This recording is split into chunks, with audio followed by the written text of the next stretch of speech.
Karen had my marked police patrol vehicle hauled away from my own driveway, claiming it violated HOA rules against commercial vehicles.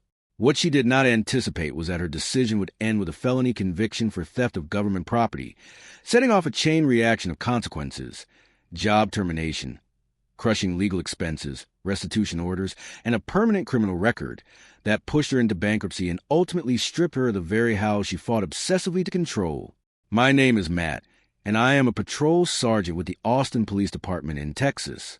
I have served for 14 years, starting as a patrol officer and earning my way up to sergeant. I currently supervise a squad of 6 officers assigned to the evening shift. Like many officers in my department, I take my assigned patrol vehicle home at the end of each shift. This is standard department policy, designed to increase police visibility in residential neighborhoods and ensure faster emergency response times. What Karen did not understand when she ordered my squad car towed was that she had effectively stolen city-owned law enforcement property, and that a felony charge would trigger a domino effect that would obliterate her finances, her career, and everything she owned. I live in Cedar Park, a suburb just north of Austin, in a subdivision called Willow Creek that was built in 2008. The neighborhood is a mix of families, working professionals, and a handful of retirees. The HOA oversees common areas and enforces basic property standards. I have lived there for 9 years. My neighbors all know I am a police officer, and not once in nearly a decade had anyone complained about my patrol vehicle. The car is a fully marked Austin police cruiser, white with blue and yellow striping, a light bar mounted on top, the city seal on both doors, and the word police clearly visible from every angle. For 9 years, it was never an issue. That changed 6 months ago when Karen moved in 3 houses down from me. She had perfectly styled golden blonde hair and immediately began inserting herself into every aspect of neighborhood business. Within 4 weeks, she secured a seat on the HOA board. Within 8 weeks, she had installed herself as HOA president. Her stated mission was what she called property value protection, which translated into aggressive and inflexible enforcement. Karen quickly became fixated on vehicles she personally decided did not belong in a residential neighborhood. Work trucks with company logos, older cars she considered ugly, and most of all, my police cruiser. 2 weeks after becoming president, I found a violation notice tucked under my windshield wiper. It stated that commercial vehicles were prohibited in driveways under HOA Section 8.3 and instructed me to park elsewhere or face fines. I reviewed the HOA covenants myself. Section 8.3 clearly applied to commercial vehicles defined as business-use trucks like plumbing or construction vehicles. Police cars are government emergency vehicles, not commercial vehicles, and are typically exempt under both HOA rules and Texas state law. I ignored the notice. A week later, another notice appeared, this time with a $500 fine attached. It read, "Final warning. Remove commercial vehicle within 72 hours. I contacted the HOA management company and spoke with the property manager, a man named Richard. Richard, I'm being fined for my police car. This makes absolutely no sense, I said. He sighed. Sergeant Davis, I've tried explaining to Karen that police vehicles are not commercial vehicles and are generally exempt from parking restrictions. She insists they fall under the commercial vehicle ban. I asked him if he could clarify it with the board. I already have, he replied. The other board members agree with me, but Karen is overruling them and issuing fines anyway. I paused. So she's acting without board approval? Yes, he said. I recommend you document everything and be prepared to challenge this legally if she escalates. I ignored the fine and continued parking my patrol car in my driveway, exactly as I had for 9 years. 2 weeks later, I came home from my evening shift around 2:30 a.m., parked the cruiser, locked it, and went inside to sleep. When I woke up at 10 a.m. and looked out my window, my patrol car was gone. I rushed outside and found a notice staked into my front yard. It read, "Vehicle towed by order of HOA for repeated parking violations. Contact Law Near Recovery for vehicle release." I immediately called my watch commander. "Lieutenant Hayes, my patrol vehicle has been towed from my residence by the HOA. I need to report it and get it recovered." There was a brief pause. "Your patrol vehicle?" he asked. "The marked unit?" "Yes, sir. The HOA president has been trying to force me to remove it. She had it towed while I was sleeping. His tone hardened. That's theft of city property. File a police report immediately and notify legal. I'll contact the chief. I called Austin Police Non-Emergency and filed a report.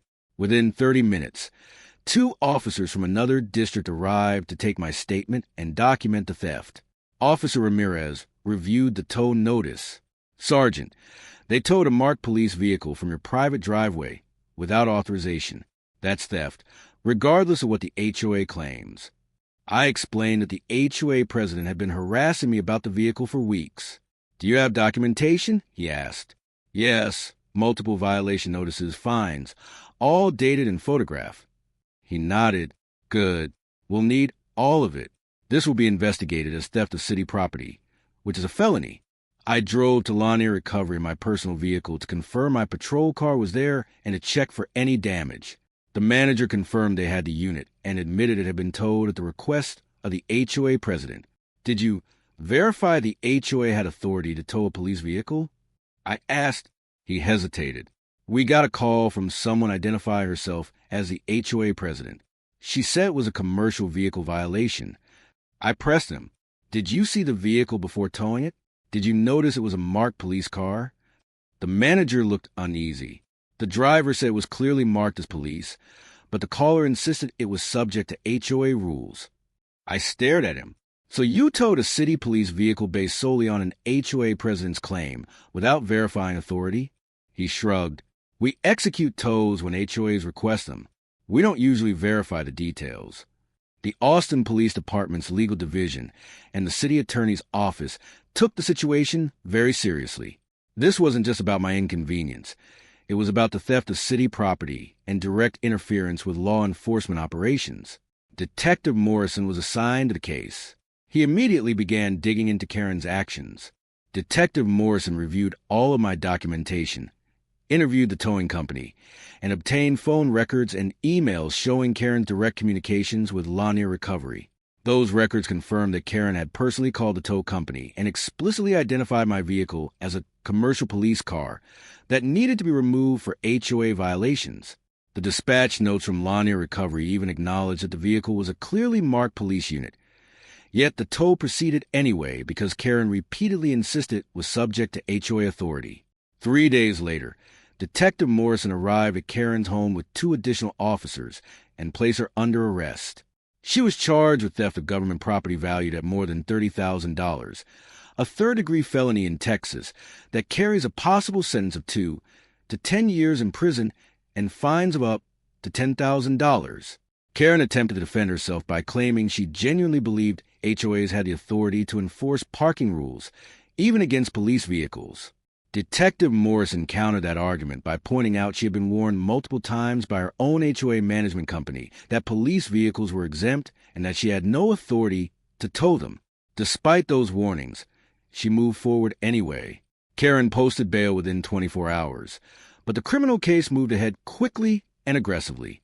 The Travis County District Attorney's Office assigned a senior prosecutor who viewed the case as a textbook example of someone abusing HOA power to interfere with law enforcement operations. Karen hired a high-priced criminal defense attorney named Douglas. He attempted to negotiate a plea deal that would reduce the charges, but the district attorney refused. Your client deliberately caused the theft of a marked police vehicle after being told repeatedly she had no authority, the prosecutor stated. She interfered with law enforcement operations and wasted city resources. We are not reducing the charges.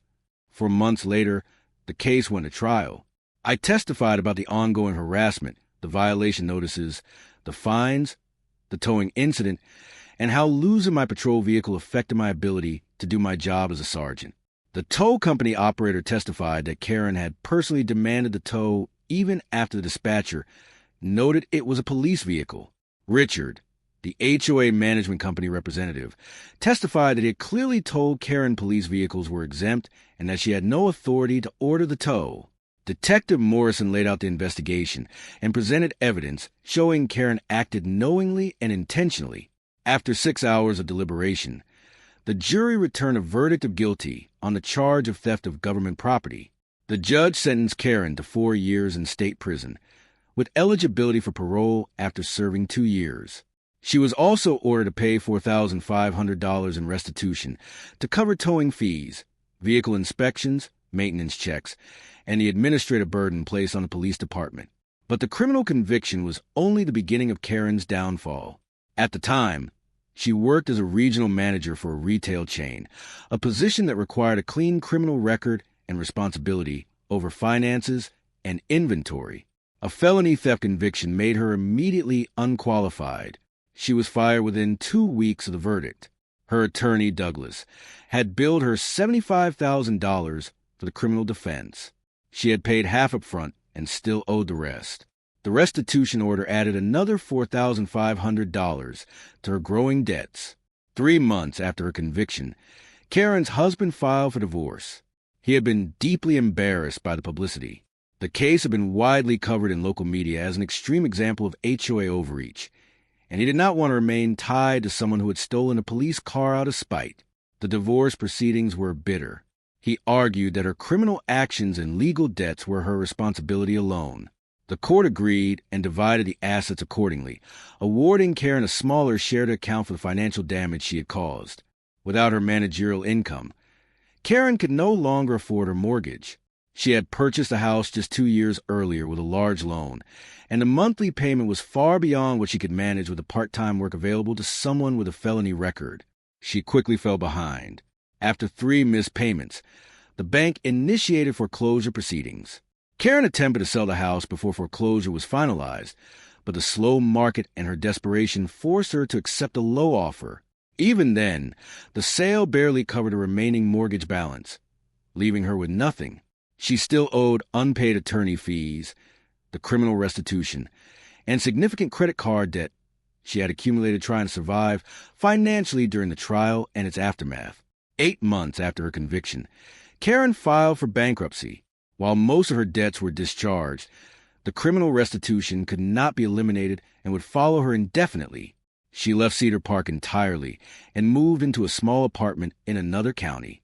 The HOA board removed her from all positions immediately after her arrest and issued a formal apology to both me and the Austin Police Department.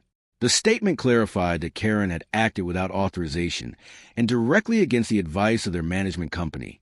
A retired schoolteacher named Patricia was elected as the new HOA president. She came to my house personally to apologize. "Sergeant Davis, what Karen did was inexcusable," she said.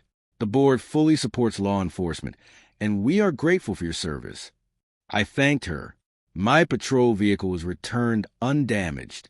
The department documented the incident, and the case is now used in training sessions about safeguarding city property and reporting theft immediately. I still live in Willow Creek, and I still park my patrol car in my driveway every day. The new HOA board has never raised another issue, and several neighbors have told me they feel safer seeing a police vehicle nearby. Karen ultimately served 20 months of her 4-year sentence before being released on parole. Her parole conditions prohibit her from serving on any HOA board and require her to maintain employment and make monthly restitution payments. She now works at a warehouse doing inventory work, a dramatic step down from her former regional manager role. Her felony record prevents her from advancing into management or positions involving financial authority. Restitution is automatically deducted from her paychecks, and at her current income level, it will take roughly 3 years to repay the $4,500 she owes. The case became well known among Austin area law enforcement. Officers often mention it as an example why departments must aggressively prosecute theft of police property, even when it begins as what looks like a minor HOA dispute. One of my sergeants summed it up perfectly. What she did wasn't just theft. It was an attack on law enforcement authority. Letting it slide would have sent the wrong message. Prosecuting it fully sent the right one. Local media followed Karen's sentencing and financial collapse. One headline read, "HOA President's Crusade Against Police Car Ends in Felony Conviction, Job Loss, and Bankruptcy." The article detailed how an obsession with parking rules spiraled into life-destroying consequences. Several HOA management companies in the Austin area now use this case in training materials to highlight how easily overstepping authority can become a criminal offense. I occasionally drive past the house Karen once fought so hard control. A young family lives there now, a patrol officer from another district, his wife, and their 2 small children. He parks his patrol car in the driveway every day without issue. If you're a law enforcement officer facing HOA harassment over a take-home vehicle, document everything and involve your department's legal team immediately. Share this story with anyone who believes HOA authority extends to seizing police property.